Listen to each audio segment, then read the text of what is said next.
Hi, and welcome to the Bill with Baer Workshop. My name is Pat Bear. I made this really close Zoom. All right, whatever. I'll just back up away from the table. Hello, first and foremost, Harold. Thank you for hosting. Always appreciate it, Mr. Bob. 23 months. Thank you so much for subscribing using your Twitch Prime coin. You're very sleepy, it says here. Well, I'm not, so I'll make up for it. Dude wants the rug, throw in the bear cave, and then I'll go in there. Yeah, if you're a subscriber, throw the emote in there. We are going to do our pre-show thing here as we ease into the model kit building, waiting for folks to join us. It's a Monday night. And yeah, we're going to do some model kit building. Will we finish the Fenice tonight? I don't know. We're going to finish the main body, certainly, because we have built here. We got the upper part of here, the head, arms, chest. We've got the legs done. We've got most of the waist done. We got to do some more parts there. Then it's just about the backpack, the wings, and the weapons, which is going to be, I think, most of this 2 hours. I don't know if we'll get to our next kit. That might be Thursday. Then we get to that.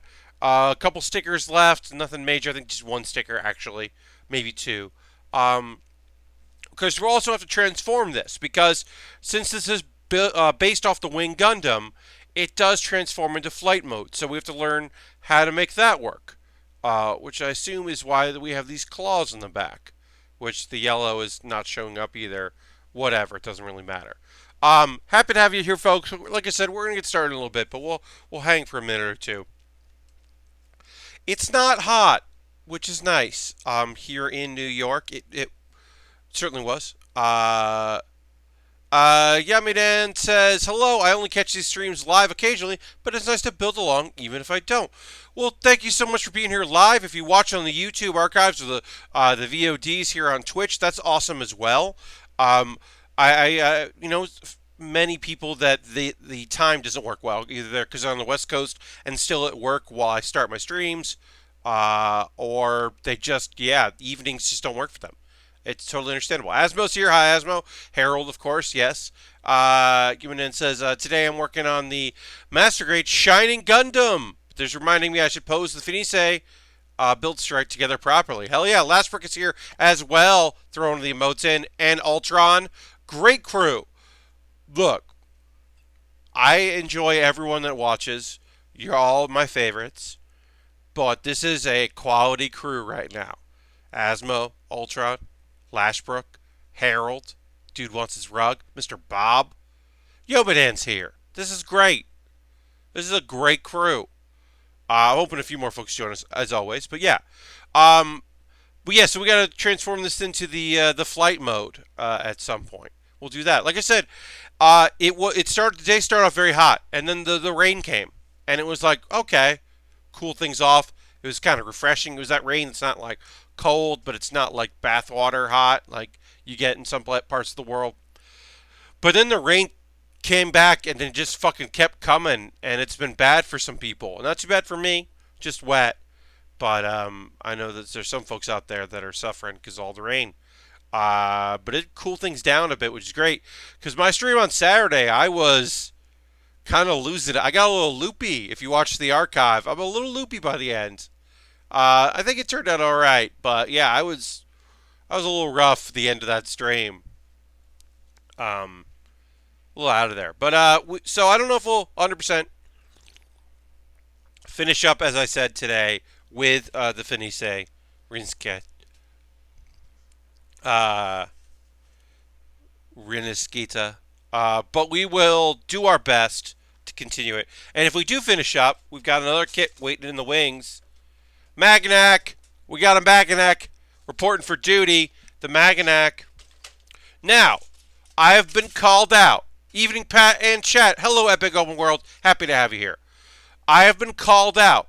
People have been saying, Pat, you say that the only kit you have left to build in a Gundam Wing kit is the Maganac. But there are model kits out there that you haven't built. To which I have replied, yes, technically you are right. They do exist out there. There have been some kits out there that I have not built. Now, are those kits easy to come by? No. Uh, are they available on any website that I use? No. But they're out there. They existed at some point. Technically, I do need to build them at some point. But, like, I don't know what to tell you. Someday I will.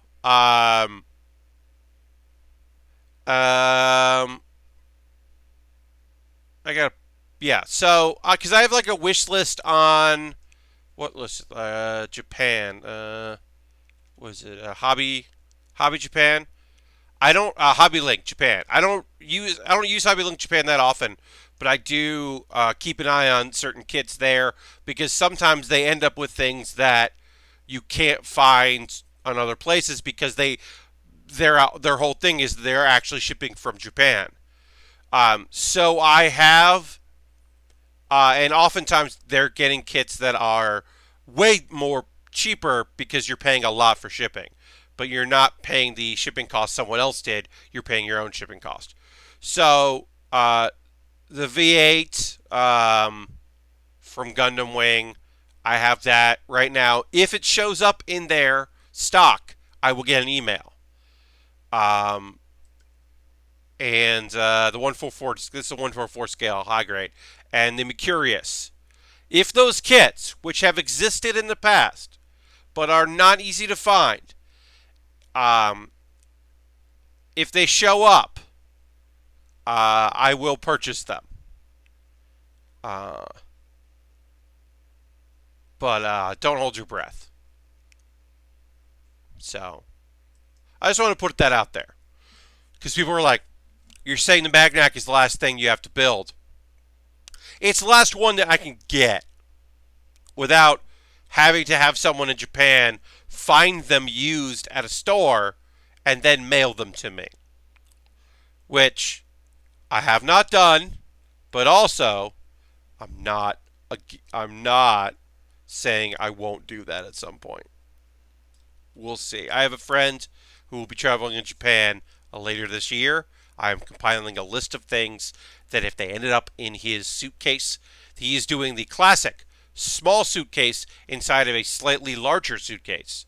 So he is bringing an empty suitcase to Japan, and he will be filling that suitcase with things, and perhaps he will be putting in a couple things because I am compiling a list of things that it would be great if he could find them and just bring them with him. Let's go to the overhead. Like I said, that's all wishful thinking. Also, a thing I did today, you may have seen the photo. I caught myself a Pikachu. I caught two of them, actually, because I thought I would evolve one. But I caught myself a Pikachu, and that Pikachu has Monkey D. Luffy's hat on it. That's right. It is a straw hat Pikachu. And that's cool and cute. But here's the thing about this Pikachu. It doesn't evolve. Doesn't evolve. It's just a Pikachu. Apparently wearing that hat stops its evolution, I guess. I don't know. Anyway, you can see now when I got a kid here, most of our body is done. We're going to put these together. But I don't know. I was surprised because every other Pikachu variant that exists, it's made of Everstone. Yeah, apparently the hat has some Everstone in it. It doesn't have any Sea Stone in it because that would hurt Luffy. But apparently it has some Everstone. But every other Pikachu you can catch, the party hat one, the wizard hat, cool sunglasses, there's a lot of different Pikachus out there. Santa hat, they all can evolve, and then the oddness will evolve with it. It's weird how coy they're being about this crossover. Yeah, Lashbrook, it is odd. I don't know. I think they're more blunt in Japan, but the rest of it just isn't. You can get a hat for your avatar for free, says Lashbrook. I didn't know that. I'm going to do that after the stream's over. So then me and a Pikachu could hang out. That Pikachu just wanted someone to buy him a sixer. He came along and trapped him in a tiny prison. You're right. I did. Uh, and I'm keeping an extra one for trading because it can't evolve it, so I might as well keep that one around for eventual trades. Okay, so this goes like this. Skirts. This skirt is pretty good comparatively to other master grades. Seems like these aren't going to pop off too easily, which is nice. And the back one just kind of swings open, which is convenient. And then we will put our legs on, and then we're going to put our in the lower body, and then we're going to put the side parts of the skirt on after that. So we'll start with the legs and go from there. Legs. Uh, Santini just subscribed with Twitch Prime. That's 8 months, currently on a 2-month streak. Thank you so much, Santini, for using your Amazon Prime linked to your Twitch and using that to support me here. Let's throw the Bear Cave emote in there, the Lego emote, the Scythe emote if you're tier 2, and say thank you to Santini. Thank you very much, folks. Thank you for renewing. As a reminder, if you use Twitch Prime, much like Santini, you have exactly like Santini, you do have to manually renew. But when you do that, if you do it while I'm streaming, make sure you hit that notification so that everyone knows and I know that you renewed, because that's rad. And of course, if you're watching and you're not a subscriber, one, consider it. It helps me quite a bit. And two, if you can't, that's cool. Then just throw out another emote in there instead. Kamal Sof is here as well. Hello and welcome. I don't think I said hi yet because I don't think you had tweeted anything or put any messages out. Great. Okay, so let's build the side skirts, which we need C and I and H and C. So we'll do the I first. I is our beautiful green. It's just a lovely green. I don't know if I've really spoken about this color when talking about this kit. But, I mean, I really like the coloring of it. The kind of like beige and green and red and gold. But yeah, I think this green in particular is pretty snazzy. So I am excited to put that together. And we need C. Many C's here. So we'll put this aside for a moment. And these are identical, so we can build them at the same time here. We need C8 and C10. Easy enough to find both of those. Yeah, let's see. Yeah, so Pikachu happened today. That was cool.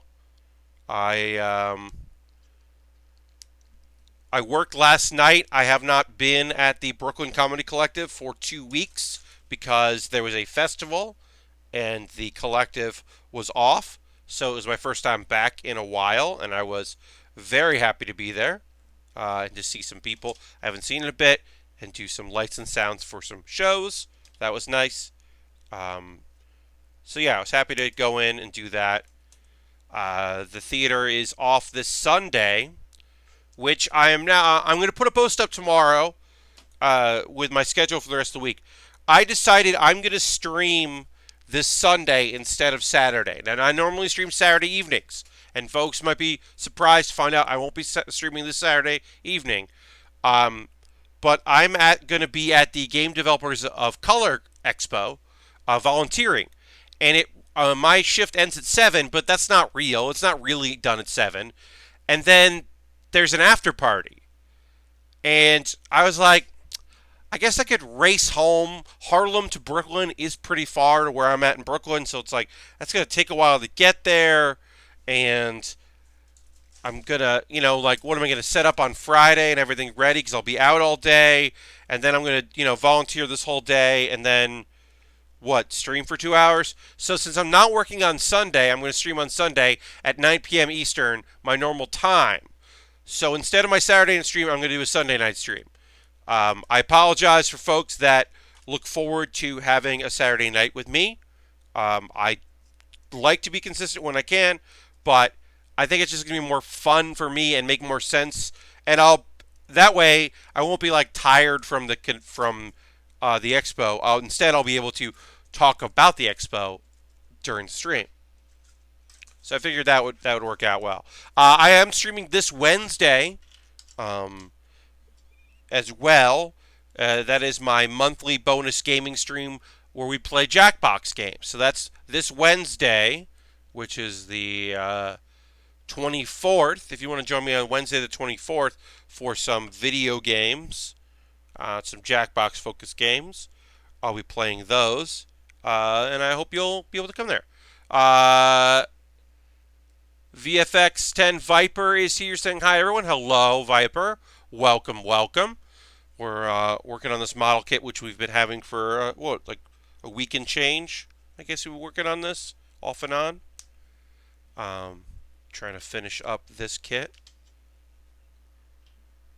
It has been a fun build. As I said, I'm not super familiar with the build series, the different build series shows, but I do like the look of this, and obviously it is related to the Wing Gundam, as it is based on the Wing Gundam, and it's been fun to build that.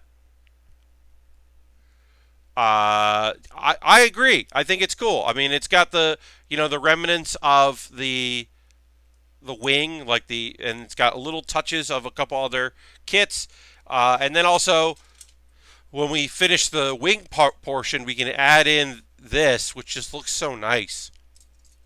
I think it looks okay in my shot, but the overhead, it's a really nice see-through pink beam color. So I am excited to put that on when we get there. And let's put these here. But yeah, so tomorrow on my Twitter, I'll have a post about a reminder about the Wednesday stream, and then also about how I am not streaming this Saturday, and instead I will be streaming on Sunday this week. Yeah, because I am now hearing word that the after party may be featuring a performance from someone who is not at the Game Developers of Color Expo, but is at apparently in New Jersey. There's a gaming convention this weekend in New Jersey. So someone who's there for that is going to slip away for the after party for the Game Developers of Color, and so I'm very excited about that. I mean, Mega Ran is doing it. It's Mega Ran. Mega Ran rules. So I was like, oh, I kind of want to be at this party. Let's see here. And there we go. Great. And that is our completed kit. Obviously, we have the backpack, the wings, the weapons to build. The skirt doesn't allow it to lay down too well, but this is a good-looking kit. I really do. Gaming convention. Is that like E3? No, I mean, this one is focused. Hi, Boy Blue. Welcome. No, it is. I don't know anything about this convention that's happening in Jersey, but I assume it is more of the PAX sort of focused on consumers, like a comic convention that's focusing on games. I don't know anything about it. I just know that Mega Ran is in town for that convention and then is performing on Saturday for the Game Developers of Color Conference. And that is cool for a lot of people, including me, as someone who's going to be volunteering at that convention. Work in the panel room, making sure people have waters and their mics work. And I'm going to pack all of my adapters so that hopefully their projectors, their laptops all configure with a projector. Because you'd be amazed how many people are just like, yeah, I brought my laptop. And you're like, cool. You don't have a Thunderbolts to HDMI adapter with you? You just have the laptop? You don't have an adapter for a USB-C to HDMI? You don't have the dock, the multi-out dock? You just brought your laptop? Okay. I mean, obviously, I'm a tech person. I'm a person that does tech professionally. I have a different opinion on that kind of stuff. When I am traveling, I have everything. So when I bring my laptop to a convention, when I go to PAX, I've got my laptop, right? It's got the PowerPoint presentation that I want to show on it. If it doesn't have video, if it's all images, I also have that saved as a PDF. And I have each individual slide saved as an image that is just in a folder on a USB on the computer. The USB also has the PowerPoint in case I have to run on a separate computer. Um, and sometimes I will also save it to uh, Keynote if I'm on a computer where I can save that as a Keynote. I have done that in the past. I'm running on a PC laptop, but if I happen to be on a Mac and I have the file, I'll convert it just to have an extra thing. That doesn't always happen, but I often try to do that. And then I bring with me. Now my laptop has native HDMI out. I bought this laptop because it's an Alienware gaming laptop. I game on it, not that much. It's a few years old. It can still run some stuff, but I'm not using it for gaming. I'm using it because it has native HDMI out. No adapter necessary. You plug an HDMI cable into the back of it, it hooks up. It is rad, and I did that because I travel and I need stuff to work.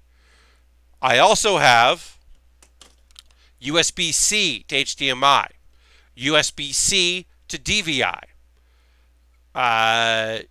USB 3.0 to DVI, and I have a VGA because it has native VGA on it. I have VGA to DVI adapter as well. And I bring all those things with me as well. Because what if I want my laptop to work and I'm like, here are all of the ways this could work. But I also, like I said, have it separate so that I can just like, if someone's like, well, we have a laptop in the room, I'll be like, here you go. Here's the file I need to play, or the files I need to play. So it is often surprising when someone arrives at a comedy show or a convention, a engagement, a speaking engagement, and they're like, "Okay, you have any tech needs?" And they're like, "Well, yeah, I have some images I want to show." And you're like, "Cool." You're like, "Great. So who do I email it to?" You're like, "Wait, what?" Like, especially a convention where everything is like, everyone is running around, everything's trying to, get things together and get started. To be like, just assuming that people have a computer there. I'll say this, folks. There's not a lot of you here. I don't know how many of you watching, on YouTube later or the VOD or watching live have chances to present things if that's ever going to come up in your life. It may never. It may be that you do it at work tomorrow. But I'll say this. Here's the thing that I'm going to let you in, a secret. You have a Gmail account, I assume. Your Gmail account has Google Drive. Google Drive has a thing called Google Slides. It's basically PowerPoint. So you can take your 6, 7 images that you're like, well, I don't have PowerPoint. Oh, I don't know how to make a PDF. Oh, I don't know. I just numbered them 1 through 7. Here you go. And you can take those and you can make your own slides. And you make transitions and effects, or you can just put a bunch of images there. And not only can you then share that Google slideshow with someone, you can go into download and you can download it as a PowerPoint. And then you just made yourself a PowerPoint presentation. And it's just, yeah, or send a Google Docs link if you're communicating with people ahead of time. If you have a presentation you're doing for work and there's someone that works the room and it's their job to work the room, if you're doing a variety show at a venue, you got asked to speak at a conference and you can ask questions about that, like you can say like, hey, I have this Google Drive link, or here you go, or do I need to provide my own computer or plug-in for this projector? And they'll tell you. They'll be happy to tell you. Like, I bring my laptop to work because I do help people in our meeting room from time to time with stuff like that. I haven't had to wire up mics in a while, though. Yeah, I mean, that is not the hardest thing in the world, especially for, like, a room at a convention, a talk, or something like that. Like, usually, you're setting up a couple labs, maybe, and there's an etiquette to that. Uh, but most of the time, you're just like, you go, hey, how you doing? I got you a water. Do you need anything? This is where it is. How many mics do you need? How many people are on the table? Blah blah. And then you go, okay, cool, great. Let me know if you need anything else. And then they will either say nothing, tell you exactly what they need, or assume that someone they talked to 3 weeks ago has talked to you. Which also, let me let you all know that almost never happens. If you have talked to someone, they have not talked to me. Just assume they have not talked to me. And to be like, hey, so I sent, you can start with, hey, so I sent a couple images and a video to someone, to this person. Did you get those? Or you can just start with, I assume you did not get the thing that I sent. And be like, that is a safe assumption. Uh, and then, take it from there. And we'll figure it all out and get it done. But it is often the case that there was not the communication that you assume happened. It did not happen. It should have, but it didn't. Uh, yeah, and I don't know. It's a fine thing. Like I'm volunteering my time on Saturday for the Game Developers of Color Conference. I'm very happy to work it. And I said, like, hey, I have experience doing sound and all this stuff. I'm overqualified for this. But I've told this story, I think, a couple times before. So, a couple years ago, I've had a free weekend and volunteered at the Indiecade East. And I just volunteered. I said, hey, whatever you need me to do, here's my availability. I'll work a shift. I can work a shift for setup, which I came in and did, and it was fine. And, like, let me know what you need, and I'll do whatever. So I ended up with, like, grunt work, which, you know, I don't think it is rude to say is something I can certainly do. I can certainly run errands. I can certainly, like, cover for people, like, no problem. I know what I'm doing. I've done all this stuff for a while. And I was certainly, like, older and more experienced than most of the people who are volunteering. Grunt work, a lot of times, the gopher work, is for people that are just, like, not willing to go to bat for themselves and say, like, hey, I have retail experience. You should put me at the front desk. Or I know a lot about, I'm a game developer, so you should put me on the show floor helping out, relieving people so they can take breaks. Indicate a lot of people to volunteer are people who are like, oh, I'm a freshman at NYU. I want to make games, so I volunteered to help out. So there were a lot of young people there, which is great and so necessary for a convention to have young people like around. Uh, I was certainly, pretty old comparatively to the people that were volunteering, which is like also like not a problem and nothing that I was like bummed about. Certainly, I was just like, okay, yeah, of course, it makes sense that I would be one of the older people. So it helped because there was a point where we needed to get ice,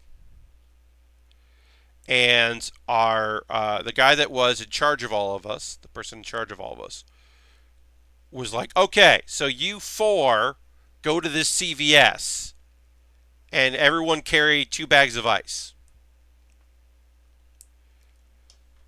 And I'm like,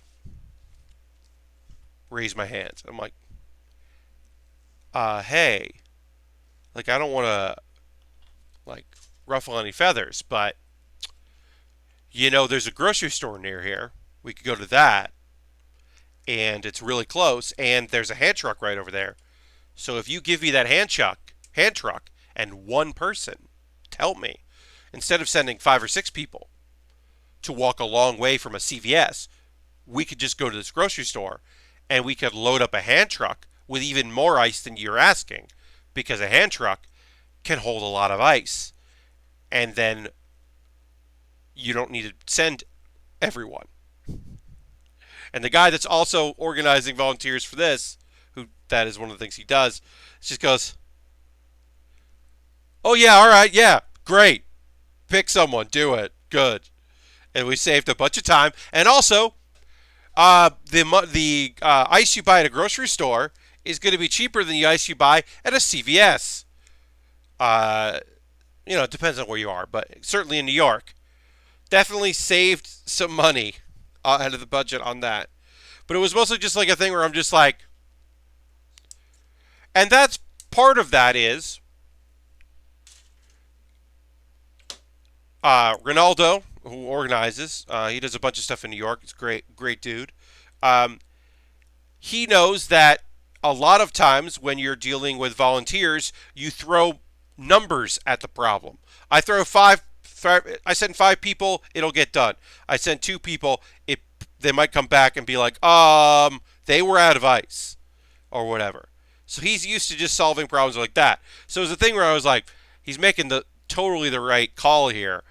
It just happens that I am like a guy that used to house manage and I'm used to dealing with people and like problem solving on my own. So I was totally qualified to be like, hey, what about this way? So now I'm like way more comfortable just being like, hey, look, I can do what all this stuff. I can help out however you want. When I volunteered at FlameCon, I did front desk, and also part of front desk was show up 2 hours before that and fold T-shirts, unpack and fold T-shirts. And I was like, that's fine. I could definitely do this. I can run a desk. I can check people in. I can sell shirts and all that. Like, I got no problem. Fold stuff, no problem doing that. But also, like, there's a lot of other things I can do as well that I am trained to do. So I'm going to try for FlameCon to do something. Probably work in panel rooms. So I'm probably going to try to do that. Because I'm good at doing that stuff. So I probably should. And we'll let other people who are just happy to be there and are not confident in saying what they're good at take care of the rest. I don't know. Probably part of it is the fact that I've been looking for work for so long that I am pretty good right now at selling myself. Or, at the very least, I have had a lot of practice recently just trying to sell myself as an individual that people should be looking at and paying attention to. I've gotten to the practice way more about being confident in my skills. Although I want to say this, so yeah, I've been hunting for work. That's no secret. What did LinkedIn send me today as a job that I could? So technical director was my title. So I get a lot of tech stuff that is entertainment, but also sometimes LinkedIn is like, here are other things that you might be interested in doing. Also, I've said that I'm willing to move, so now I'm getting jobs in. So I got a job that I could apply for is data scientist in Peru.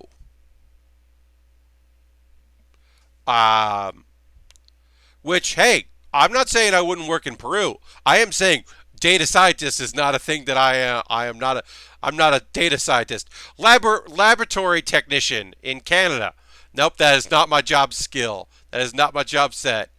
Like, hey, I've said. I mean, it says it in the in LinkedIn, my LinkedIn profile. Like, I have put that I am willing to relocate and willing to move. So, I don't know. Lastbrook says I'm terrible about selling myself, and I feel like I'm going to have to too soon as my job situation does not seem great in the future. Well, Lastbrook, I'm sorry to hear that it doesn't seem great in the future, but yeah, you know, I've never had a problem selling myself as a performer or as what I do, and lately in my job stuff, I've never really had that problem because, like, I am only confident in my skills and what I can bring to the table. I'm pretty confident about that. A trick is data, anime, and Gundam, says Epic World. Yes, Pat the Data Scientist. Yeah, It's just the data that I can provide is not necessarily what people are looking for. Oops. And we saved our Gundam. Put it over there. All right. We need this here. We need these here. Um, I-15. Yeah, I don't know. I mean, new host for the Gong Show. That would be cool. Yes, host for a show. That is hosting is a thing that I am very good at, and I have applied for hosting things, both internet and television and that kind of thing. I've been applying for stuff because I'm pretty good at that stuff about having a conversation and running a room and talking to people. I have lots of experience doing it, so I've certainly been attempted to make that stuff work. But uh, you know, the day job stuff is the day job stuff. I can still do lights and sound and video production and various things of that nature. I'm still very qualified to do those things, and hopefully an opportunity will arise in the future for me to do those on a paid basis. Perfect place to have a bear cave, indeed. Uh, but it was very funny to be like, I'm not a data scientist, and I mean, hey, if the internet works well in Peru, I'll fucking do it. That is a thing that I've like looked at. It's not the reason why I've said no to anything. Because certainly, I have not been saying no to things. There are a couple things that I have been saying no, thank you to, that just were. I've been saying no to clear scams because I'm not working for a scam. I'm not gonna like things that are attempts to just get my social security number and are definitely not actual jobs. Like, yeah, I've been saying no to those things because I am, you know, not gonna fall for that stuff. But that's really all I've been like, like I'm, trying. Although when I look at things that would involve moving, I'm certainly considering the fact that I would have to move to a place for that to work, like obviously, and if they're willing to help with that, or uh, if that's something that they offer, or those kind of things, like And then when you apply to places like that, when you're applying, if I'm applying to work at a theater in Austin, Texas, I am also competing against people who don't have to move, that can come in, that aren't running an interview on Skype, that can just show up uh, and aren't willing or don't need to move across the country. Uh, the person I chatted with someone pretty recently with a company about doing social media stuff for them, um, and made it clear. I was like, I can work remote. I'm happy to work remote. I'm also happy to move. So let me know what you want to do with that. And they were like, well, we definitely want you to move, and we're in Orange County, so would that be something you'd be willing to do? And it's like, yeah, sure. I'll figure it out. For the right good job, was a company I wanted to work with. Yeah. I found out today because they retweeted the person that is leaving their job in Seattle to move to Orange County to work for it that I didn't get the job. And that's fine. They don't owe me an email. It's nice when people go, hey, we went a different direction. We liked you. Let us know. We'd be willing to talk about blah, blah, blah. We're going to be at New York Comic Con. Let's blah, blah, whatever. Like, that stuff is nice. And I may follow up when we get closer to New York Comic Con. Like, hey, if there's anything that's opened up, if there's anybody, that I've chatted with that's going to be there at any convention that I'm near, like, let me know. I'm going to stop by the booth anyway, that kind of thing. But, yeah, them retweeting person who is moving to do the job that I applied for is not my favorite way to find out I didn't get the job, but it happens. Hi, everybody who's watching. We got a good number tonight. Monday is sometimes pretty busy, isn't always, so happy to have you here. I hope you are enjoying the stream. I'm going to take a sip of water because that's important. Maybe y'all need a little water.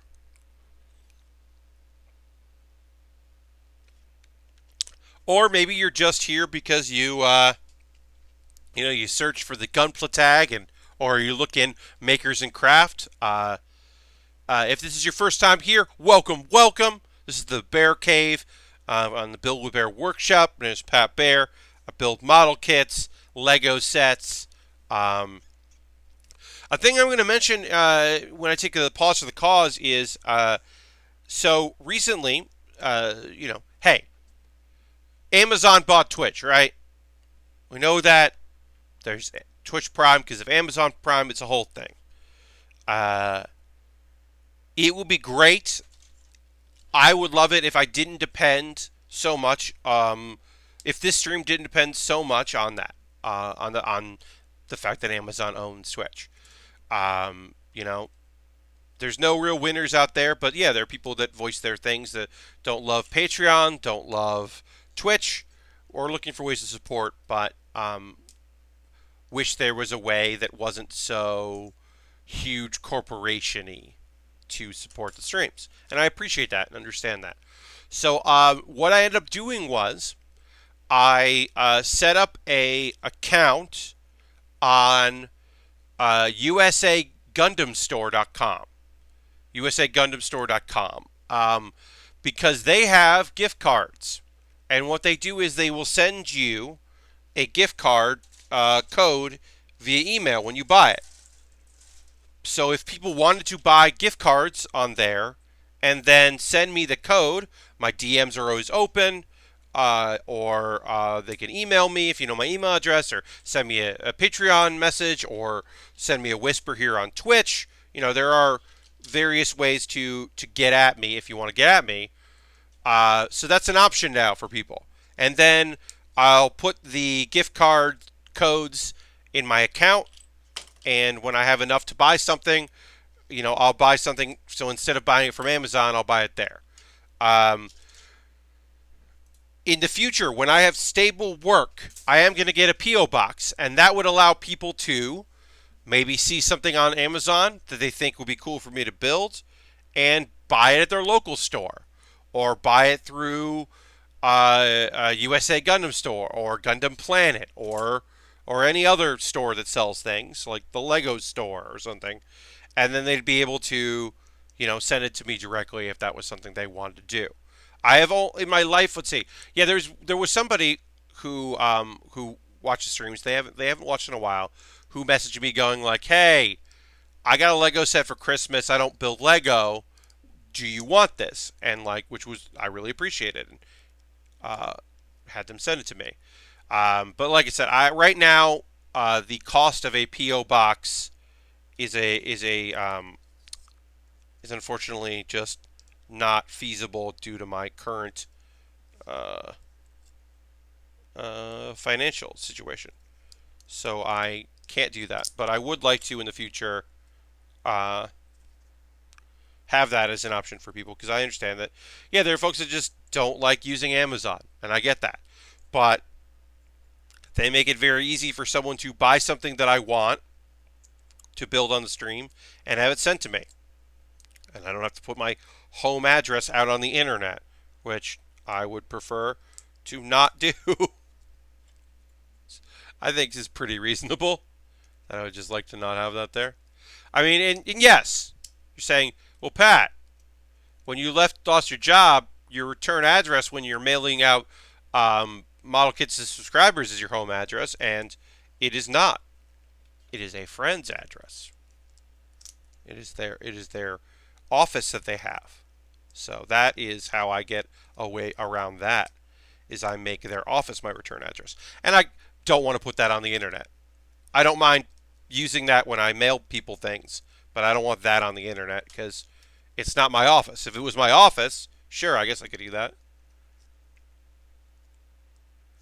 But yeah, so that is the plan, is to eventually have a PO box, and then people can send me things if they wanted to. If they were like at a convention and saw something and were like, "Hey, I saw this, and you should build this on the stream."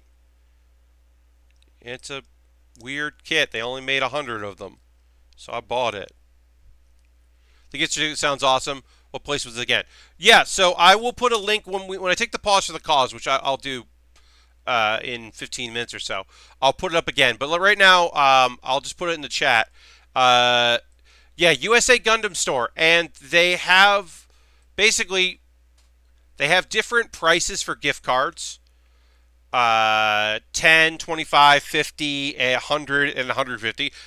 Obviously, I'm leaning more towards the $10 or $25. But yeah, if you want to buy that, it'll go to their email address, and then they can send me the code, forward me that, or send me the code, and then that is a way to support the stream if you're interested in supporting the stream without having to uh, buy something through Amazon if you're not comfortable with that. And there are plenty of people who are fine with using Amazon. I would like to use it less in my life, but it is still convenient.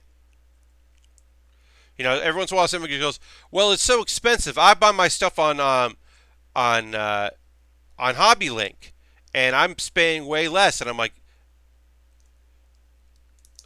"Look, I don't know if you understand that the $12 you're saving from Amazon, you're spending way more of that on shipping, and you also never know when you're going to get it." That's the real weird thing about, I mean, not the weird, but that's the way that Hobby Link works is like a lot of times they're doing group orders. So you might have to wait 4 to 6 weeks for them to place your order. And they won't charge you until they place it, but they're waiting to have a mass of people ordering to reduce their costs for shipping, which makes sense. Uh, that's why their prices are pretty low, is because they're doing kind of like equivalents, because they're not buying things. They're not dealing with inventory in a store like Gundam Planet. Gundam Planet fucking rules. I love Gundam Planet. I have not been to their actual store, but they have a physical store. USA Gundam also has a physical store, so they can have an inventory. Hobby Link doesn't have a inventory because they don't have a store. They don't have a physical space. So they're basically, instead of, "This seems hot. Oh, well, we got to have this. Oh, this is new. Diomedes, this thing looks rad. Let's get a bunch of them. We'll import them, have them. We get wholesale prices because we're a big enough company to get wholesale prices." And then they're like, "Oh, okay, if you want this, and then we'll sell you, our price is how much we paid for, plus a certain amount because of shipping, plus the money we need to make to survive as a business." So Hobby Link is just going, "Here's what the retail price is plus our percentage, and then here's you pay for shipping." So you're just paying a lot for shipping, and that makes sense. It's a good business plan. It's just that I think that when people were talking about how, like, "Oh, it's so much cheaper to use Hobby Link," I'm like, it's not sometimes. Sometimes it is, but sometimes it's not at all. Infinite Soup says, "Hey Pat, this mech looks hella extra and it's great." Yes, it is. The Fenice fucking rules, and this upgraded version of it is definitely extra. You know, it's part of our thing here is that we build Gundam Wing kits and Gundam Wing inspired kits, and obviously it's Gundam Build Fighters. It is heavily inspired by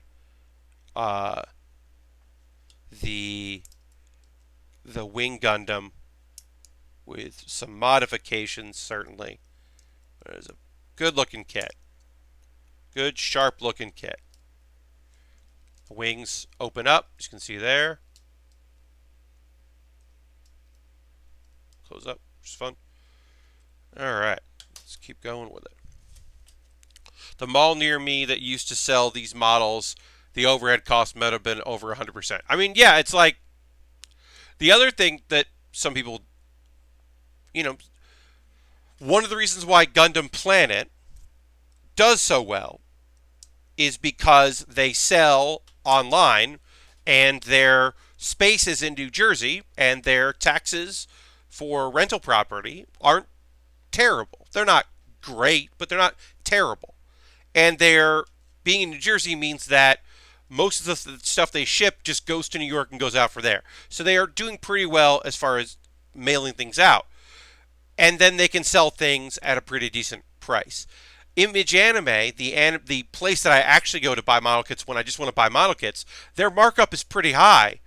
Uh, because they are a small little store in New York City that makes most of their money on people buying like wall scrolls and like they used to make all their money on CDs. Like legitimately, anytime you ever been to an import store, if you ever been to an import store that deals with anime stuff, they're making a bunch of money on plushies, like Hello Kitty plushies, because the overhead on that is pretty low, and they can kind of press them into the boxes and get a lot for their money. Uh, so they're making money on that, and then they used to make a lot of money on CDs, soundtracks. And the reason they used to make money on CDs and soundtracks is because they were not imported from Japan. They were imported from China. If you ever bought a Sailor Moon CD or a Rurouni Kenshin CD, or in the 90s, or the yeah, any of those CDs, like anything from that, Yu Yu Hakusho, you're buying a bootleg that was created in China, um, and that's why and the markup on that, the amount of money it cost to make those was nothing, and the amount of money they were selling for is, when you look at it, very reasonable, and you're like, oh yeah, that makes sense. $18, $15 for a CD, yeah, for this music, yeah, that makes sense. Like, but in reality, they were not. They were definitely uh, not spending any money on those. Um, and then yeah, and then some stores sold fan subs and all that, and of course they weren't. That's a racket. Uh, the really egregious thing, the super egregious thing, unbelievable egregious. I mean, the idea that there were places that were selling fan subs is a bummer in general. But the real one that was a bummer, oh boy, was I remember the store that I used to go to had Silent Mobius, which I don't remember anything about Silent Mobius. I only remember Silent Mobius because of this anecdote. So they were selling Silent Mobius. Bunch of, this is 99? Bunch of VHS tapes of Silent Mobius subbed. Well, it turns out that those subtitles were official translations, because these were, Silent Mobius was a series that came out on DVD in the US completely subtitled, and the company that was doing copying fan subs done by fans and selling them just literally also copied actual US subtitled by a company, licensed by a company in the US, fucking DVDs. And that was just like, oh, all of this is bad. This is particularly bad. That felt so gross. To be like, oh no, no, too much. I mean, the whole idea of, fan subbing is illegal. There's no, like, look, it was nice when groups would say, hey, we, this got licensed in the US, so we're not going to release these anymore. Please go and buy the actual DVDs when they come out, or watch the TV show on TV, support anime. That stuff was like nice, but I remember there was still like, as Naruto was ending, before Naruto Shippuden, before Boruto started, there were still multiple groups that were fan subbing Naruto, a show that had been licensed by Crunchyroll for years, because they don't give a shit. People don't care. There's always, or like HK Hong Kong DVDs that are the full English dub. Oh yeah, just the full. It is the English version, no question. Um, to me, the things that when I watch a fan sub these days, it is because there is a show that literally no one picked up, there was a baseball anime, and it was like about like a degenerate gambler who was a great pitcher, and it was like a good show. Just never got licensed in the U.S. So if you want to watch it, fan sub is the way to go. Not saying that like it's like, yeah, all right, that's the way I watch it. Or the OVA of New Game that takes place between the first and the second season. Y'all, anybody that watches this channel knows I really like the show New Game. But between New Game and New Game, two exclamation points, there's an OVA. Didn't end up on Crunchyroll, not like Dragon Maid or a few other shows. There's a few shows that happens where the OVA shows up. Slime. That time I got reincarnated as Slime just had the OVA come out, which is bad. It's a bad OVA. But that didn't come out in the U.S. They didn't end up licensing it. So if I want to watch the good content about a show that I like, fan sub is the only way to go. The extras that came on the Blu-rays for what show? Laid Back Camp. Laid Back Camp has, and some of them are really short, but one of them's like full length or half length. Like, well, the only way to watch that is to fan sub it. That's a bummer, especially if it's a show that you like. And, that's the thing. I'm at the point now where like I'm happy to have Crunchyroll. I don't like Hulu as a service. I'm watching 2 shows a week on Hulu. I'm paying for the service that gets me the anime without having to wait. But also, as you may remember, is a bad service, and shows me ads that are terrible. And I'm not going to pay the extra to not get ads at all. But yeah, happy to pay for the anime that I watched because I spent a long time where that was not an option. Where you couldn't pay for anime if you wanted to.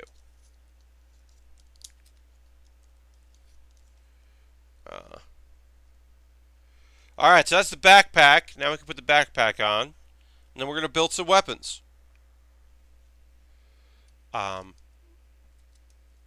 There's your anime talk of the day. We got more anime talk coming. Don't you worry. But that's your old man anime talk of the day. So yeah, so there are wings with boosters and opens up and all that, which we'll see more of the wings when it's time to transform this kit. But we want to build our weapons first because we got to build our shield that looks like a cockpit, and we got to build our big guns and our little guns in our shields. One thing I do like about this is that the beam saber holder lives in the shield, which I always appreciate when model kits do that. All right, so let's build our gun, and we'll take a break. We'll take a pause for the cause in a minute or two, and I'll talk about ways you can support the channel and all that, as I always do, because that's coming up. But I'll put together a little bit of this gun. But yeah, just about any import store you're going to, they are the things that are the most definitely legal, not bootlegs done in China, are the model kits. Action figures most of the time. Sometimes you're going to find some bootleg versions, but most of the time you're going to be okay. And it was always cheaper for companies to just import wall scrolls. Wall scrolls were actually cheaper. Now, when you're talking about shirts, screen press shirts and all that, none of that is. Because none of them had the licenses to anything. Certainly. But yeah, there's a lot of old 80s and 90s OVAs just lost to ether now, which bums me out. Oh yeah, Yeah, there's a lot of stuff that just because it wasn't licensed, it just kind of disappears. Or there'd be, a show would exist in fan sub form because the a person wanted it to. I've talked about this anime, Oni, ONI. It was a TV show. I think it was fine. It wasn't. No, it wasn't. No, it wasn't. It was not a TV show. It was a direct-to-video series, and it was fine. It wasn't good. It was fine. It was very by the numbers. It was some people discovered that they're from an alien race or an ancient race, and they can transform using these stones. And people think they're monsters, but they're not monsters. They're just trying to survive. And a lot of transformations. And it was cool. It was a cool looking show. It's called Oni. It was not the video game. So, let's see here. So I liked it. The thing is, it was coming out on Laserdisc. And the only reason I saw any episodes of it is because somebody in a fan subgroup was paying for the Laserdiscs. And then they didn't like the show, so they stopped paying for the Laserdiscs. And the group didn't want to pay for it themselves because they were doing it only because this one guy was like, this show looks cool, here's some money to import the laser discs so you can fan sub it and put it out and whatever. So when he was like, nah, I'm not interested anymore, that show is over. And as far as I know, that show was never picked up in the US. I have no idea if it was ever released on anything but Laserdisc. It's lost to time. And I wonder if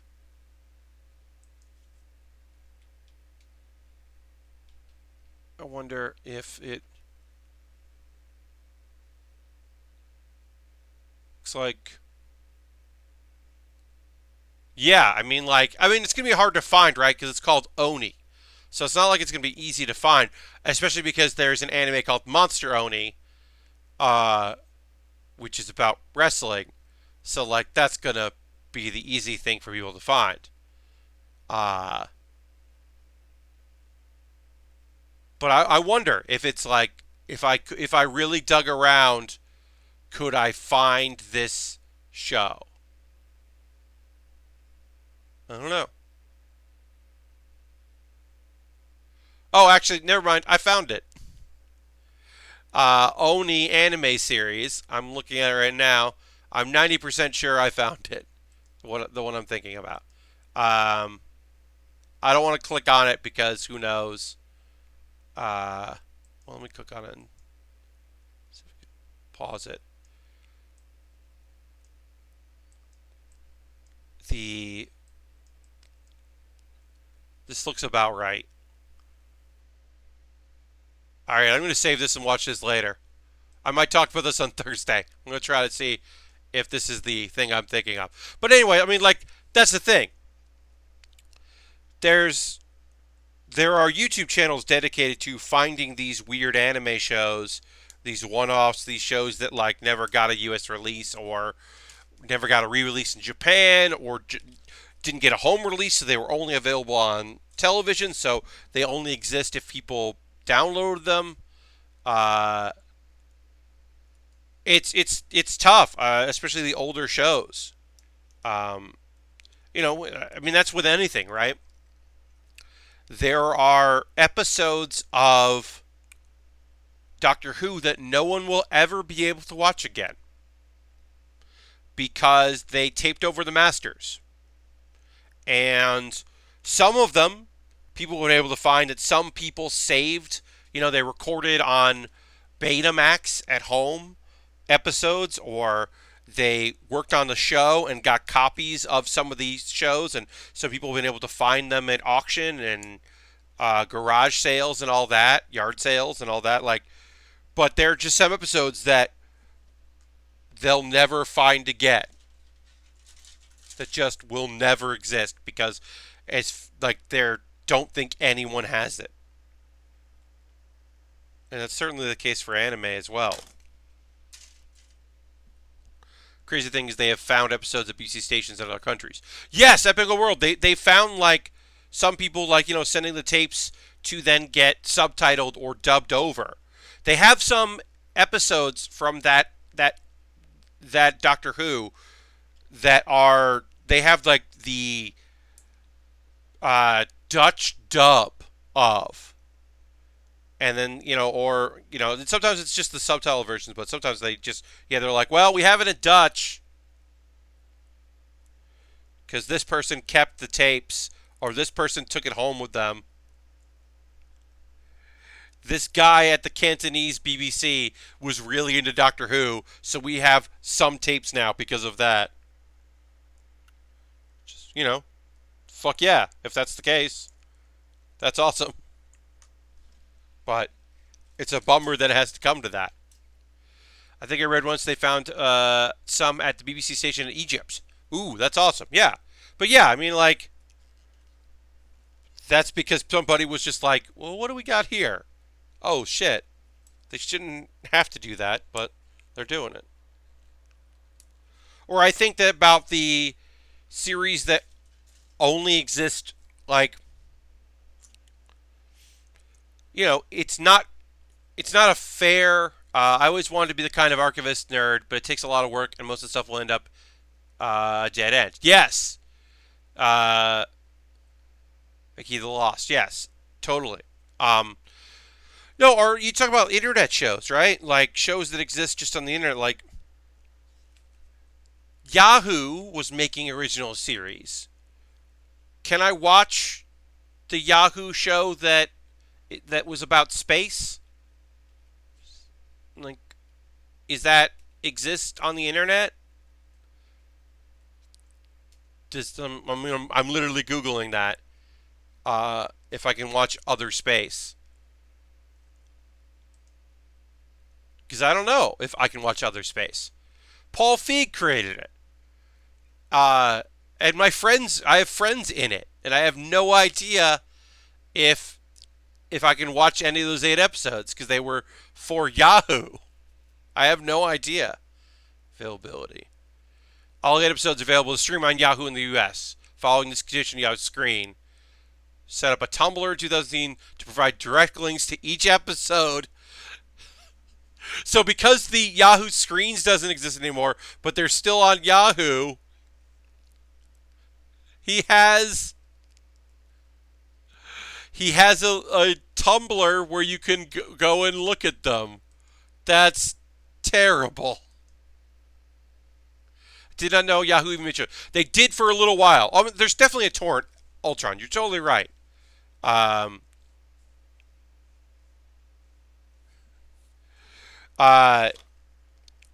You're totally right that F1, P2, that someone's got a torrent out there somewhere. But I'm saying, like, if you're just, like, looking up stuff and you go, Paul Feig did a comedy show set in space? Oh, and the villain from the 2016 Ghostbusters is in it. Oh, I'll check that out. You're like, can't. Oh, but now you can. You can find it. The flip side is how accessible some stuff is. I had stuck in my brain that there was a sitcom episode about a high school production of Hair, and it was driving me nuts. A fellow GB user helped me find the whole thing in a few hours. Yes, Asmo. It's so much is accessible now. You don't have to like go to a Super 8 run at some movie theater 6 times over because the guy at the video store said, oh, hey, that thing you were asking about, they just released it, or they're doing a screening of it. This is the only way to watch it. You're totally right. I was saying, Bajillions. Bajillions was a CISO show. It just got picked up by something.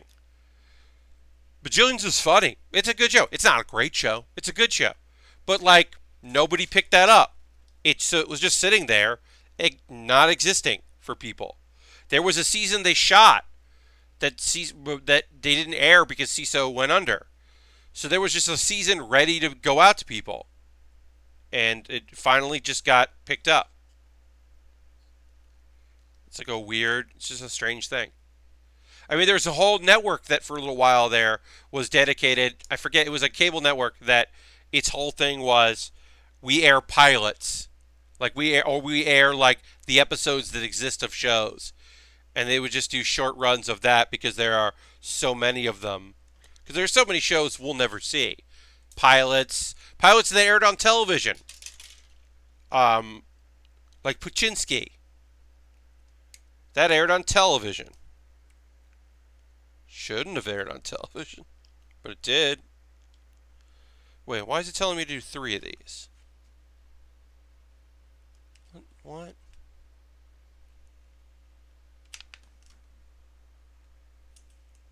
Oh, because there's 3 there. Okay, that makes sense. That does make sense. Okay. So Super Deluxe was a thing, and then wasn't a thing, and then came back as a different thing, and then went away again. But shows that were produced for Super Deluxe, as far as I know, do not legally exist anywhere. They exist because nobody cares, but the Super Deluxe that made, like, Jonah Ray had a show on Super Deluxe about, like, couch surfing, and, like, it was a comedy show that people thought was real because he did, like, mockumentary. But yeah, there was a bunch of cool stuff for Super Deluxe that I know eventually people just got the rights back to, or just started putting up because they realized no one was sending cease and desists. Like, someone just, like, put it out there like, hey, I put this up and it hasn't gotten taken down, so everyone try if you have a show you like, if you a show you made. But there were a few. And then I remember Super Deluxe, the name came back, and I was like, what? And then I think that went away again. It was like TBS's internet stuff. Like, that was the idea. It was like the internet. It was like TBS putting money into internet content. And then they were like, oh, there's no money in this. Stop it. All right. Yes, and when it came back, it wasn't the same thing. It was like a different thing with the brand, which they got for cheap. All right, so we're working on this gun, but now's the time where I take a pause for the cause. I'm going to put this down, and I'm going to take a moment to say hi. Thank you so much for watching the stream. If you're a subscriber, throw the Bear Cave emote in there. I really appreciate that. If you don't subscribe, consider at the very least giving me a follow.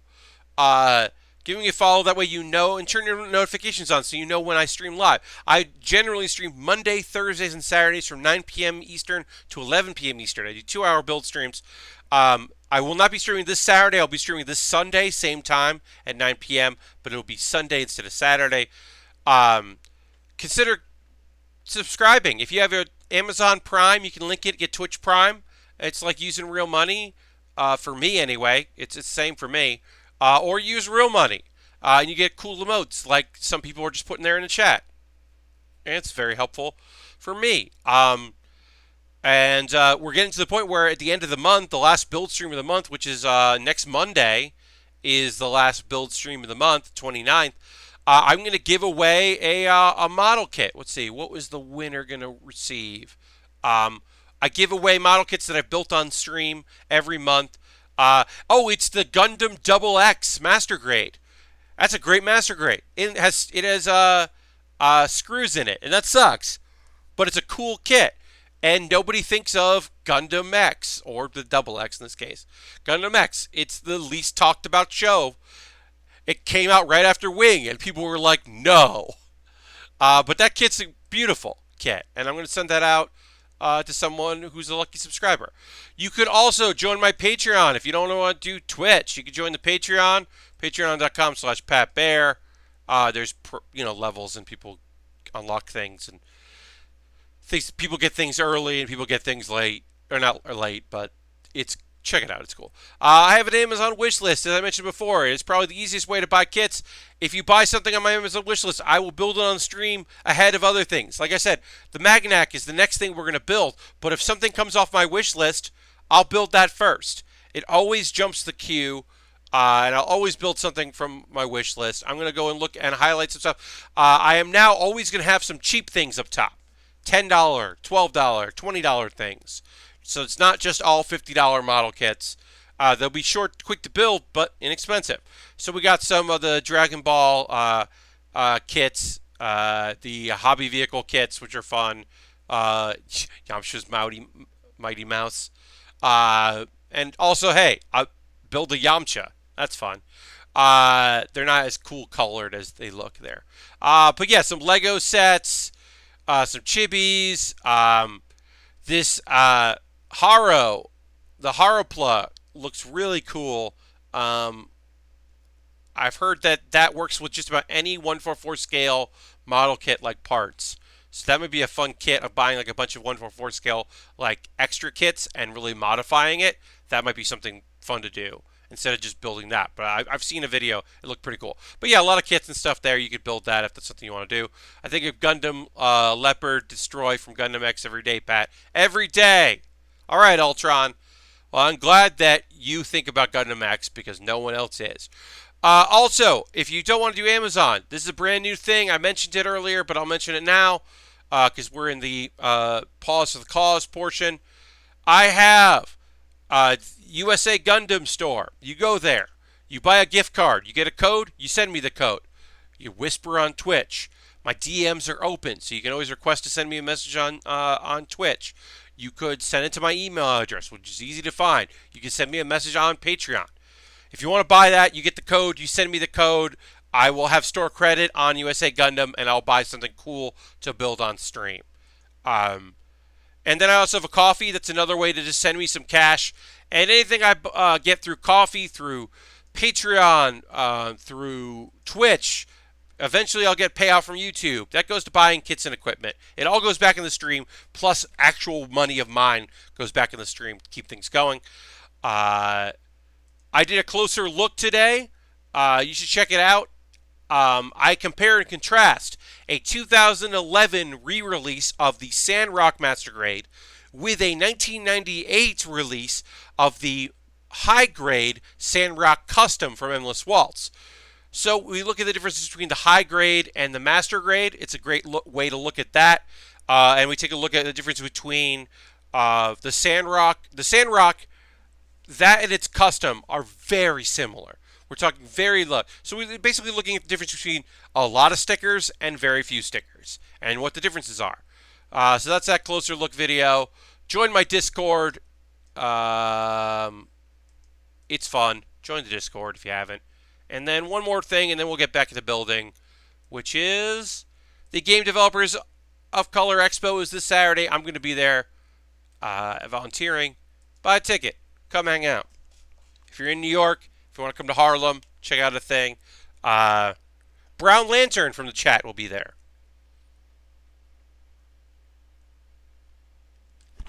It's a one-day convention. It is a bunch of talks. There is a arcade, quote-unquote, so you can see some games. And everybody presenting is a person of color. And it will be very cool. All right, so we'll get back to building. Working on our weapon here. We're going to add a sticker in a moment. I will say, anime talk. I don't have a lot to talk about with anime. I have two shows. One Piece. I know, it's weird for me to be like, One Piece, y'all. I'm still saying One Piece, y'all. It's still real good. The art style is so cool in this chapter. We get flashbacks here about Ace. Ace had some stuff in Wano back in the day. Ties some characters together and their storylines. The girl that called him Big Bro, that's now hanging out with Luffy. It's all connected, friends. It is. It's good. It's good and fun. And I'm happy to be watching the show now. Like I said, there's not a lot to say about One Piece. Like, I can't tell people to get caught up on One Piece, but I can tell you that this current arc is real good. And also, it's just cool to see characters that weren't really involved at all in Whole Cake Island, which was a very long arc. All right, so we got a sticker to put on. Now I could have put the sticker on the piece beforehand, or I can do it now.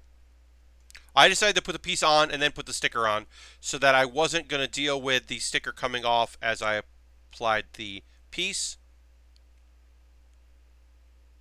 And now I can just socket it in there nice and easy. The other show I want to talk about is today was episode 3 of a show. It's on Hulu. Normally when I talk about shows, I talk about Crunchyroll because that's primarily where I watch shows. But this is Arifureta. Fuerta. I always want to pronounce it Spanish, like Arifureta. Um, it is. It's the best isekai that's out right now. There are 4 isekai that I'm watching. Of the 4 that I'm watching, because there might be more, it is serious and interesting and definitely fucking gonna get hornier, certainly. I am expecting it to be a full harem show by the end, but it does the thing that I like about isekai. For those who don't know I talk about it all the time. I assume you do, but in case you're watching this and you're like, I don't know what this subgenre is that you're speaking about in anime.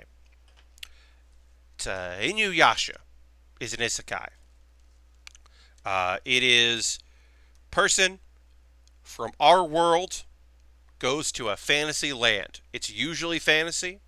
And they have, because they are from our world and in a new world, they have the ability to command incredible amounts of magic, generally.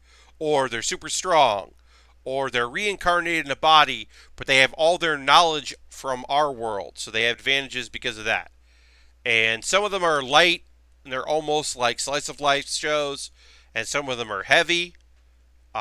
Most of the time, those characters are way overpowered and doing just fine and have no real problems. Or the problems they do have, they can solve because they're so strong.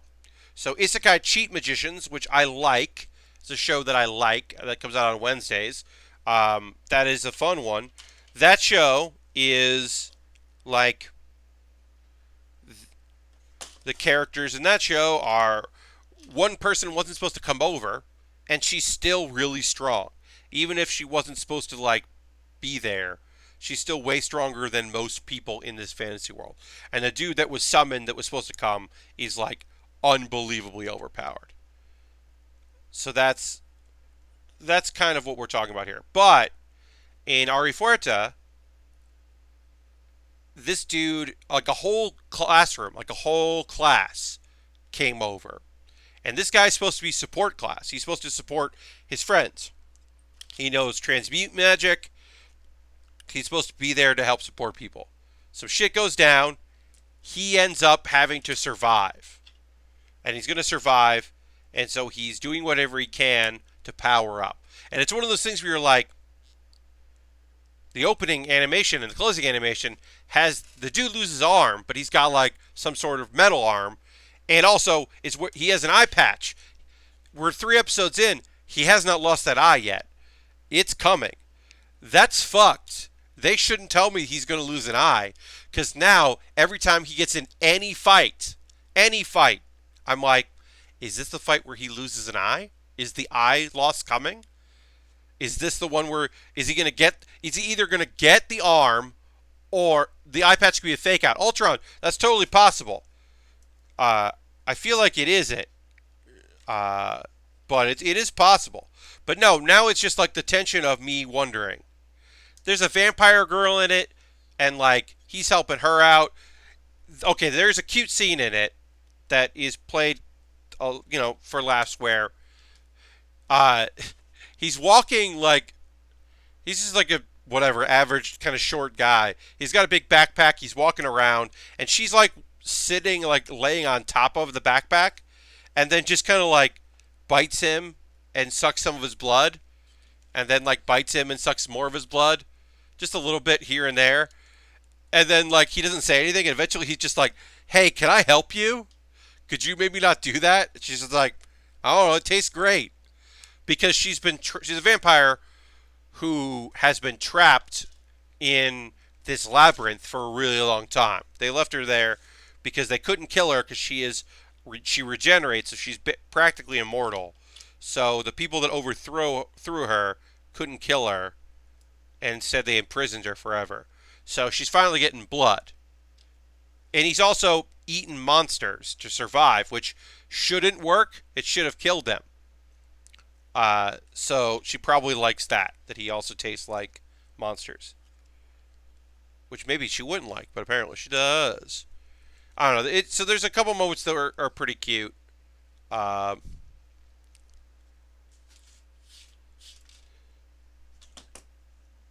uh, bu- bu-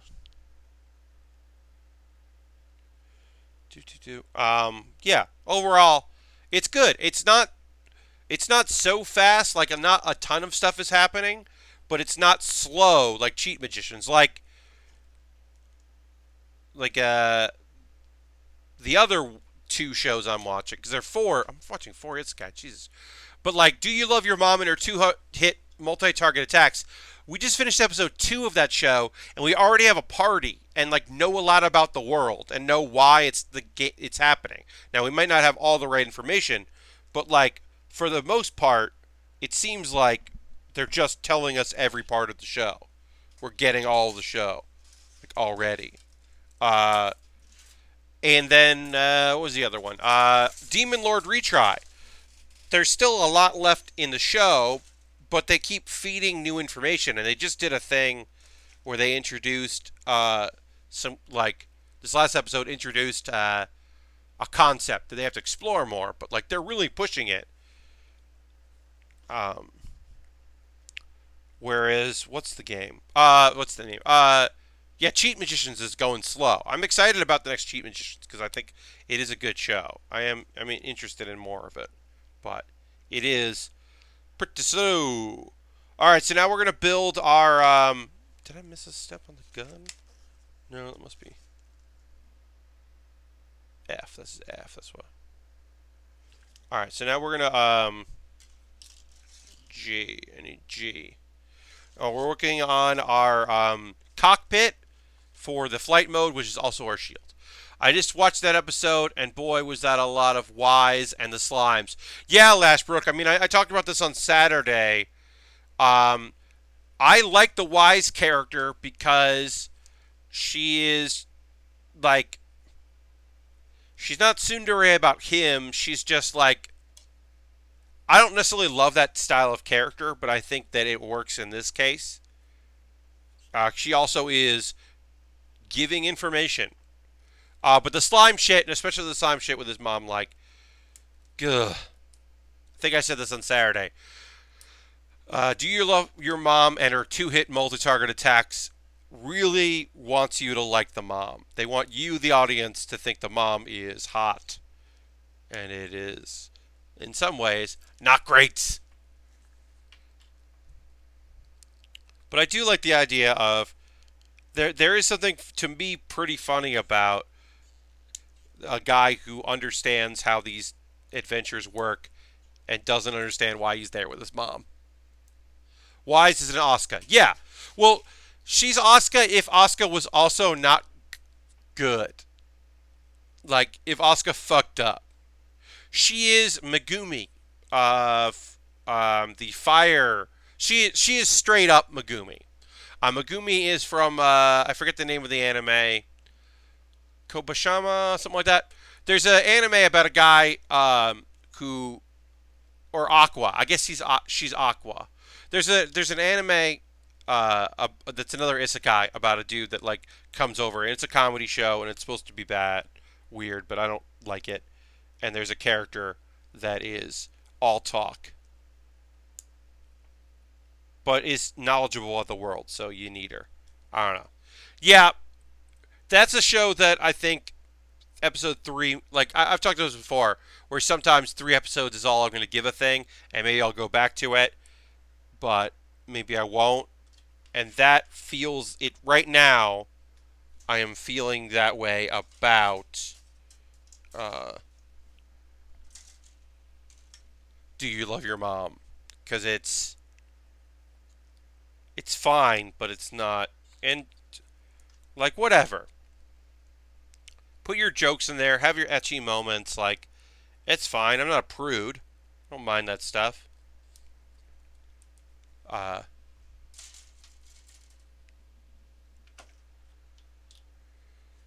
there's a moment where in Arifureta where he asks her to put on the cloak that he's wearing, and she's just like, "Oh, you're a pervert, huh?" It's like, fine, whatever. He's not. It's cool. Or maybe he is. Who knows? We're going to find out later that she likes his blood because he's a virgin, probably. Because he definitely is.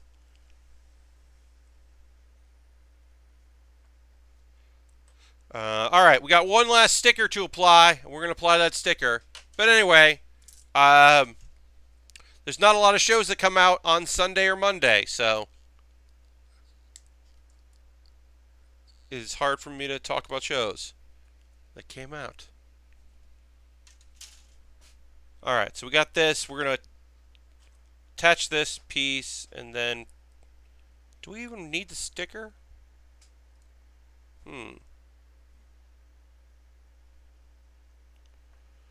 Well, we'll attach this and we'll take a look at it because I don't know if we need the sticker for this.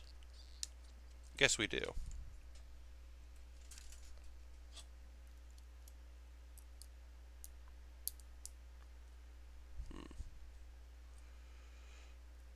All right, so here's the shield.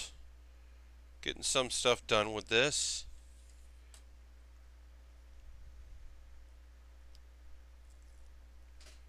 Oh. Speaking of the shield, ha. Some folks were wondering my thought. If you were wondering my thoughts on the Raw reunion show tonight here on WWE, should be pretty self-evident. Anybody that knows anything about me on the internet or listens to me talking about wrestling should know that it fucking sucks that we live in a climate where, not that they make this choice, they make their choice, they're fine. We live in a climate here in America and in the world where the WWE is banking on, and they are probably right, the amount of people who are like, fuck off because Hulk Hogan is going to be on Raw, it's lower than the amount of people that are like, hell yeah, I'm buying my Hulkamania shirt. That's the climate we live in where they know that it's more financially viable for them to do that. That sucks, and it's a fucking bummer. It sucks that 2 weeks before their next big pay-per-view, where there's only 3 matches so far before tonight, there were only 3 matches booked, that they thought it was important to just have a bunch of old wrestlers show up.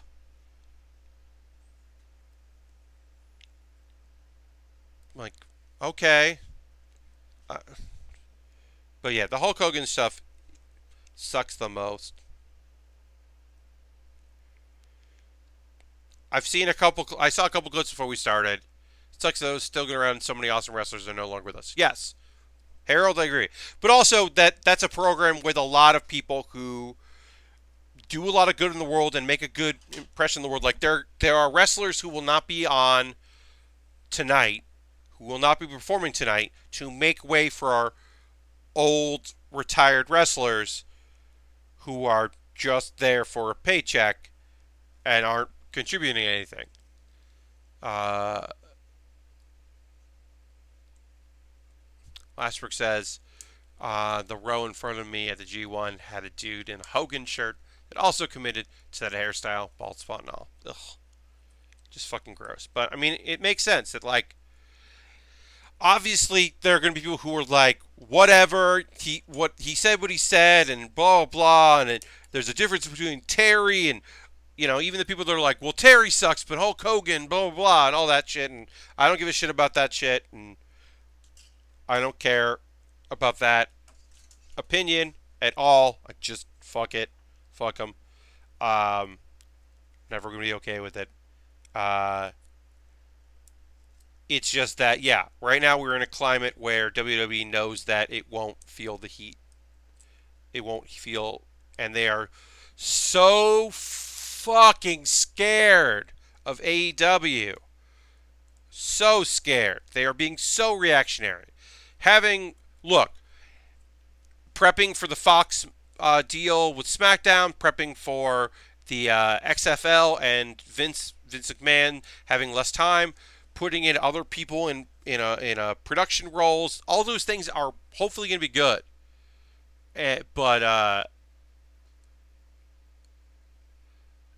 But that ain't it. Well, Ultron, honestly, they don't have to worry about it. That they they have the money and the time, and there are always going to be people who want to watch. They want to watch the competition, right? Competition should be good. The real problem is that AEW is going to look terrible because so many people working on that product have not worked in television before. And they are going to fail in front of a crowd that wants to see them succeed, but also wants them to be the new WWE, and they're not. They're going to look better than Impact, but if they wanted to do an NXT style thing where they had a home base and they had a staff and they ran shows and they did all that, but they're going to run from the road and they're going to be a weekly television program and they're going to build up this, like, they don't have the people. And, like, that makes sense to me when people were like, hey, why did this one show look worse than this other show? Well, because they didn't have the facilities, because they were outside, because they don't have people in place that know how to produce television. They like the idea that they did a pay-per-view. Lashbrook said they can't even work a show with injury. Lashbrook, I mean, unfortunately, that's also the indie mindset, and that happens. But and I'm not to say that isn't also awful. I don't disagree with you, but that is part and parcel with the product, unfortunately. Um, and in some ways, one could argue WWE doesn't do shows that don't involve injury. They just have talent that doesn't talk about the injuries they have. But they did a show where they ran out of time. You can't do that if you want to say you're direct competition with WWE. You can do that if you say you're competing against Ring of Honor and Dragon Gate and Impact. Uh, but if you're saying that you're competing with WWE, then you need to have a timekeeper that's actually keeping time that says, "Hey, go home, finish this match. We got 3 more things we have to do, or we won't do those things." Uh, it'll be interesting to see what their first month is like, what their first 2 months is like, but it's going to be tough for them because people are expecting them to be better than WWE. And in some ways they will. Also, a percentage of their stars don't know how to don't know how to wrestle to camera. Not just that the camera people aren't in the right positions. The camera people are in the best positions they can be because they have indie people who don't work to camera. They don't wrestle to camera. They wrestle to the 3/4 or 4/4 audience. They are used to working in the round, or they are used to working for, like 3 sides or maybe 2 sides of a ring. And they are used to presenting for a lot of people. And they have to train themselves, unfortunately, on the job, how to transition to that, how to work a style. that can work for that. And there are some folks that in that organization that have TV experience. They have all the experience in the world to do it. It's just that a lot of them don't. So it'll be interesting to see what a weekly television program is for them. I hope it's great. I like competition. I would like for people I know in the industry to have alternatives, and the fact that some people are getting extensions on their contracts and are getting better deals to stay in WWE. Hopefully, that means that some of them are also getting TV time and a chance to work closer with creative and to find new ways to get something going for their careers. Like, I hope that all works out because it's rough. Speaking of wrestling, have you tried the management mode in Fire Pro? No, Ultron, I never did. I've never really been a manager mode kind of person. Like story writing mode, book the territory stuff. Even though I literally booked comedy wrestling, I've booked comedy wrestling for 2 different promotions. I've never really been into it in the games. I should try it. But yeah, never put any time into that.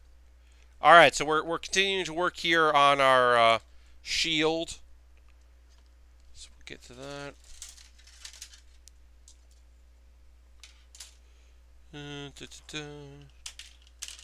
Still don't know what this thing is.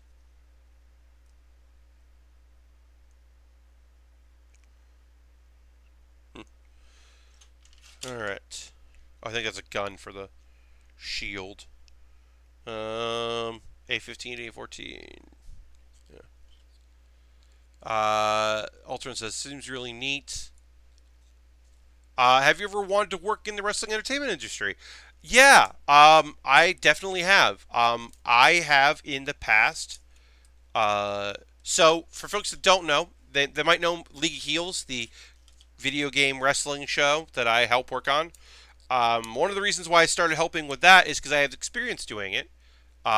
In the world of comedy wrestling, there was a long-standing, long-running comedy show called Cage Match. It still exists here in New York. It exists in many other cities. The format of Cage Match exists in many places.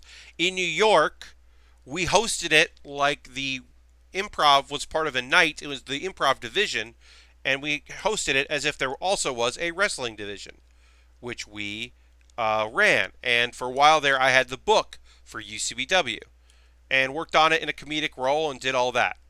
And because of that show, as people that went on to write for WWE and write for work with Chikara, we had Chikara wrestlers do the shows. I got some connections, and I applied. I never applied for a Raw or SmackDown writing job because the travel is too much. I know myself. Well, 2 things. One is the travel. The travel is a lot, and I knew that I could not travel 50 weeks of the year, 48 weeks of the year. I knew I couldn't handle it. I just know that about myself.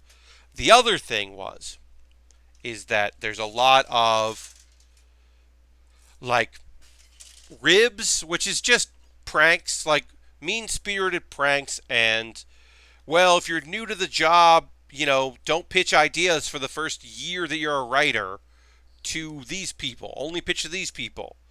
And it's just like a lot of shit that I was like, I have no interest in doing that. Now, the job that I applied for WWE that I did not get, and at some day will probably apply for again, is there was acting coaches hired, producers who were hired to be acting coaches for NXT. It required, I think, like 8 trips a year. Like basically, you would go to some of the bigger shows, but you wouldn't travel as much as they did, and it was based in the NXT Performance Center predominantly.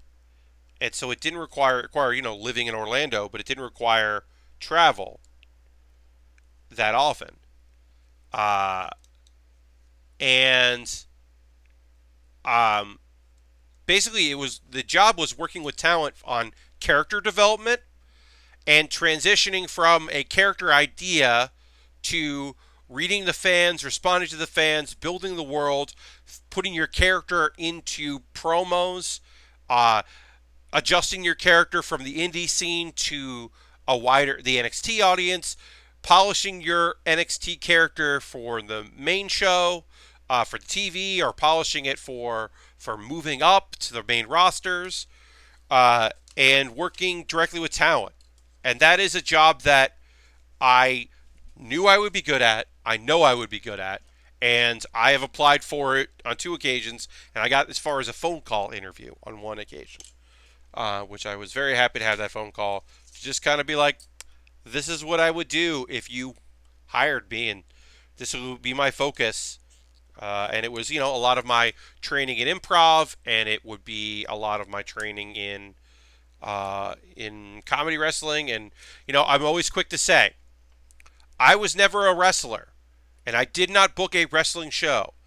I booked a comedy show about wrestling. I always book comedy shows, or I book a video game show about wrestling. I'm very clear when I talk to people about that, because there's some people that do not give a shit, and many people that care very much to make sure that I say that I was not a wrestling promoter. I've never been a wrestling promoter. I have just produced comedy shows or entertainment that is wrestling themed. Because there are some folks that do not want to hear anything to the contrary. And that's fine. They've worked hard.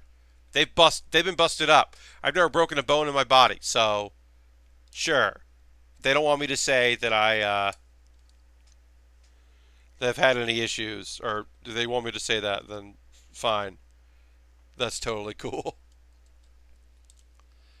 Uh, but yeah, the road stuff was something that, like, I just know, like, I can go on the road, but just the attitude that a lot of talent has about, it's not like, like, yeah, pay your dues. I don't mind paying my dues. It's just that, like, if you hired me to write or produce, then let me write or produce.